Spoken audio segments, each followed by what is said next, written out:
सेना को वो काटती है और मोहम्मद गौरी नायिका देवी से जान बचाकर यहाँ से भागता है और फिर वो 13 साल तक भारत नहीं आता। ऐसी हमारी योद्धा नारियां थी और अब हम रोती रहती है, हर बात में कंप्लेन करती है। हॉस्पिटल भी हम अकेली नहीं जा सकती, वहां भी पति चाहिए साथ में, अकेले कुछ काम नहीं होता। कोई 2 मेहमान आ गए तो टेंशन आता है कि सब्जी क्या बनाऊंगी। वो नारियां लड़ने जाती थी, आप बस कंप्लेन करती हो कि वीरता के व्रत से विभूषित है वतन, विपत्ति विनाश और विलाप नहीं गाऊंगी, नीर नैनों में नहीं ज्वार अखियों में होगा, क्लेशकारी कष्ट की कथाएं नहीं गाऊंगी, प्रेम अनुराग सद्भावना की बात होगी, प्रज्ञा से विहीन में प्रथाएं नहीं गाऊंगी। और जीजाबाई पन्नाधाई पद्मनी की वंश जाओ, जीजाबाई पन्नाधाई पद्मनी की वंश जाओ, लड़के मरूंगी पर व्रथाएं नहीं गाऊंगी।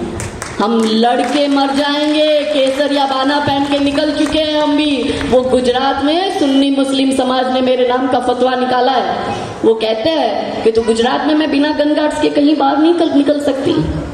उसने क्या कहा अब्दुल ने कि तू हर जगह सिक्योरिटी लेके जाती है ना, जिस दिन बिना सिक्योरिटी के मिली, जिस दिन तू अकेली मिली, उस दिन तो हम तुझे मार देंगे। अब वो ऐसी धमकी दे रहा है कि जिस दिन तू अकेली मिली उस दिन तुझे मार देंगे। मैंने उसको जवाब दिया, मैंने कहा तू ये कह रहा है कि जिस दिन तू अकेली मिली उस दिन तुझे मार देंगे, पर मैंने कहा तू मारने अकेला आना, फिर देखते हैं जिंदा कौन जाता है, तू जाता है कि मैं जाती हूँ।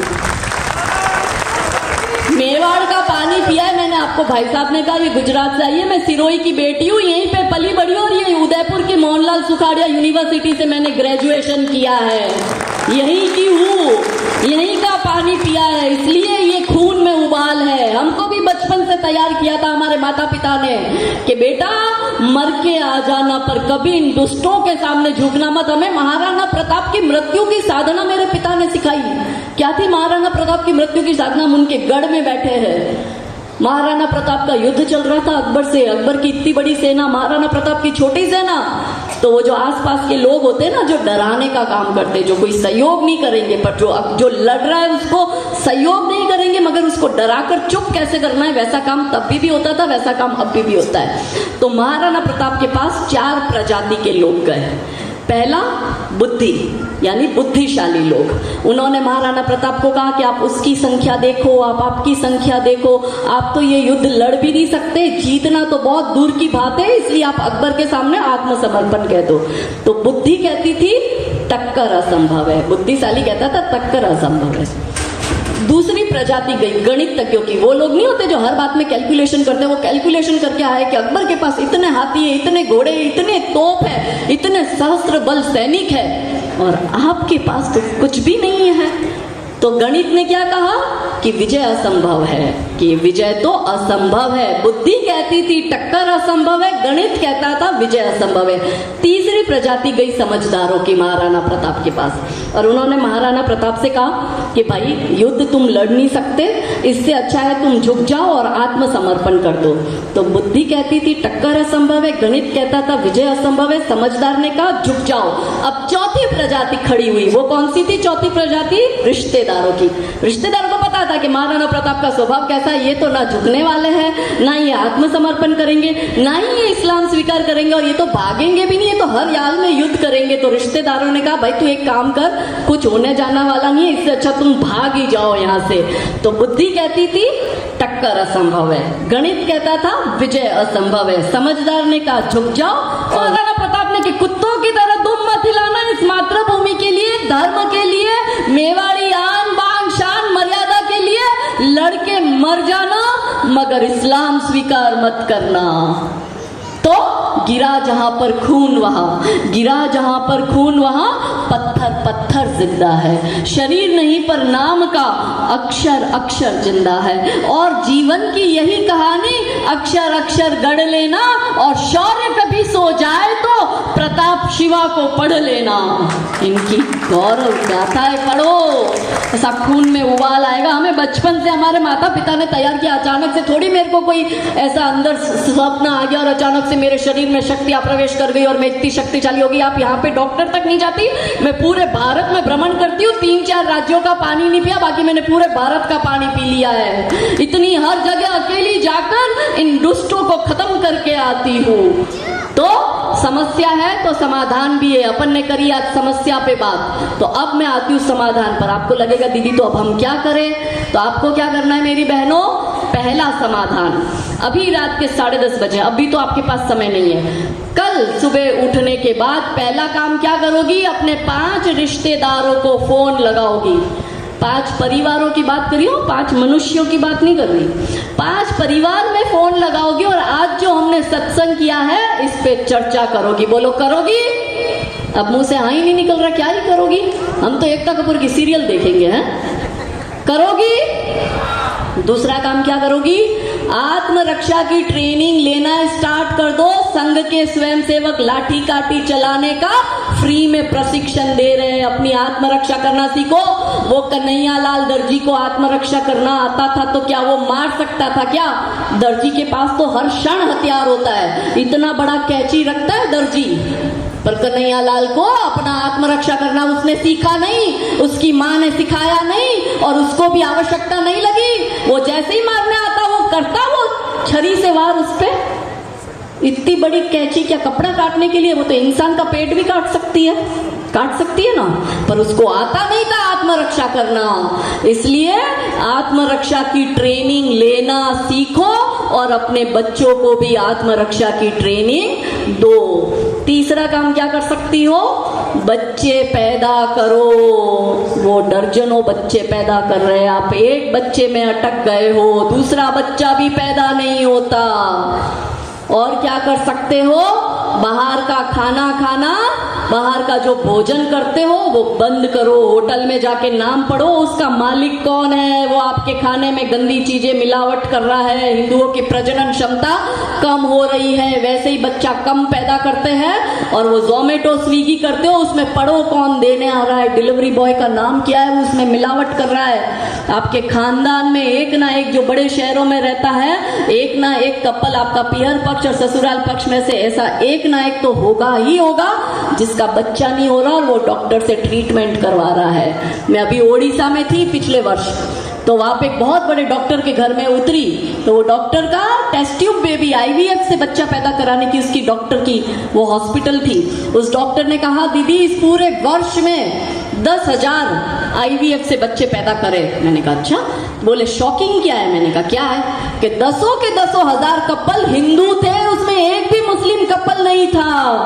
अब आप सोचो हिंदू बच्चा क्यों नहीं पैदा कर पा रहा है, हिंदुओं की प्रजनन क्षमता क्यों कम हो गई? क्योंकि आपके खाने में गलत मिलावट कर रहे हैं। इसलिए अगर बाहर का भोजन करना भी है तो सुनिश्चित करो कि वो बनाने वाला कौन है, होटल का मालिक कौन है और अंदर का स्टाफ कौन है। 100% यदि शुद्ध स्टाफ है तो ही वहां पे भोजन करो। और क्या कर सकते हो, और मेडिटेशन करो, ध्यान करो। महादेव की कौन सी ध्यान मुद्रा है? हमेशा इस मुद्रा में बैठते हैं। आपको लगता होगा दीदी आप में इतनी हिम्मत कहां से आती है, मुझे बहुत लोग पूछते हैं आप में इतना कहां से हिम्मत आता है, आपको डर नहीं लगता? मैंने कहा काल उसका क्या बिगाड़े जो भक्त है महाकाल का, हमें कोई डर नहीं लगता, महादेव के भक्त है, क्योंकि हम ध्यान साधना करते हैं। ऐसे ही कहीं संघर्ष करते हैं तो खूब सारे पुलिस वाले होते हैं, खूब संघर्ष होता है, एंट्री नहीं देते, तो हमारे कार्यकर्ता संघर्ष करते हैं और वो एकदम उनके चेहरे पर वो संघर्ष दिखता है और वो संघर्ष करते हैं। मैं फिर भी उस संघर्ष के बीच में से निकल के मंच पे इसी तरह से बोलती हूँ, तो कार्यकर्ता कहते हैं दीदी आपके चेहरे पर एक वो शिकन भी नहीं दिख रही, बिल्कुल वो नहीं, जैसे कुछ हुआ ही नहीं, ऐसा क्यों? मैंने कहा हम ध्यान करते हैं और ध्यान करोगे तो मन शुद्ध होगा। आपके मन को शुद्धिकरण की आवश्यकता है। हम गलत देख रहे हैं, हम गलत सुन रहे हैं, हम गलत खा रहे हैं, इसमें सब गलत आ रहा है, इसलिए गलत विचार शरीर में आ रहे हैं, तो उसको निकालेंगे कैसे? इसलिए ध्यान करो, ध्यान से बुद्धि मिलेगी, ध्यान से शक्ति मिलेगी, ध्यान से आपको मार्ग मिलेगा। और जो आपके बच्चे पढ़ाई कर रहे हैं उनको भी ध्यान करने को बोलो, क्योंकि उससे मेमोरी शार्प होती है। इसलिए रात को सोने से पहले, यदि दिन भर बहनों आपको टाइम नहीं मिलता, तो सोने से पहले कम से कम 15 से 20 मिनट ध्यान में बैठो। जिसको भी आप मानती हो, आपका जो भी भगवान जिसको आप पूजती हो उसका ध्यान करो और ध्यान में नाम जप करो। आप जैसे कि शिव को मानती हो तो शिव शिव शिव करो, आप शक्ति को मानती हो आप शक्ति करो, आप कृष्ण को मानती हो कृष्ण कृष्ण करो, नाम जप करो। आपके मन की नेगेटिविटी जाएगी और शरीर में शुद्धता आएगी। और क्या कर सकते हो, और हिंदू संगठनों से जुड़ो, राष्ट्रीय स्वयंसेवक संघ से जुड़ो, यहाँ की चेतक शाखा टोली में अपने लड़कों और लड़कियों को सेविका समिति में, दुर्गा वाहिनी में भेजो, क्योंकि जब वो मारने आएगा तो आपको कोई नेता, कोई पड़ोसी, कोई पैसा, कोई रिश्तेदार बचाने नहीं आएगा, आपके लिए गोली बजरंग दल का लड़का ही खाने आएगा। इसलिए हिंदू संगठन से जुड़ो, वही बचाने आएगा। और अंत में आखिरी बात, क्या करोगी अब?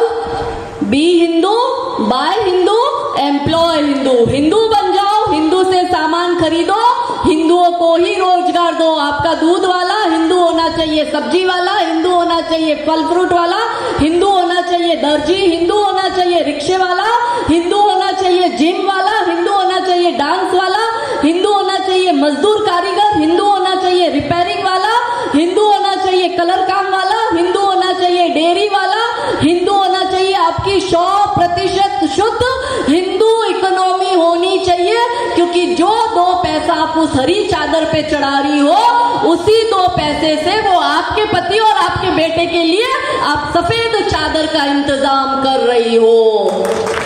इसलिए अंत में कविता की ये पंक्ति आपको समर्पित कर कर अपनी वाणी को विराम देती हूँ कि हे भारत की नारी जागो, मैं तुम्हें जगाने आई हूँ। हे भारत के हिंदू जागो, मैं तुम्हें जगाने आई हूँ। और 100 धर्मों का धर्म एक बलिदान बताने आई हूँ।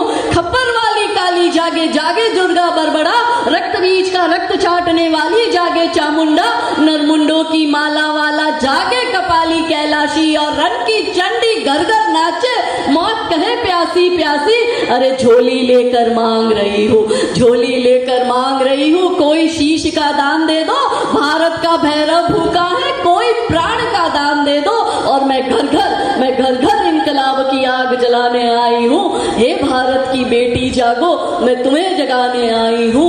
हे भारत की नारी जागो, मैं तुम्हें जगाने आई हूँ। तो आज मैंने सूरज से बस जरा यूं ही कहा, आपके उदयपुर में इतना अंधेरा क्यों रहा?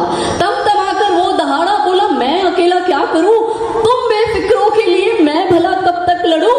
आकाश की आराधना के चक्करों में मत पड़ो, संग्राम ये घनघोर है, कुछ मैं लड़ूं कुछ तुम लड़ो। बोलो सियावर रामचंद्र की, पवन सुत हनुमान की, नमः पार्वती, हर हर महादेव।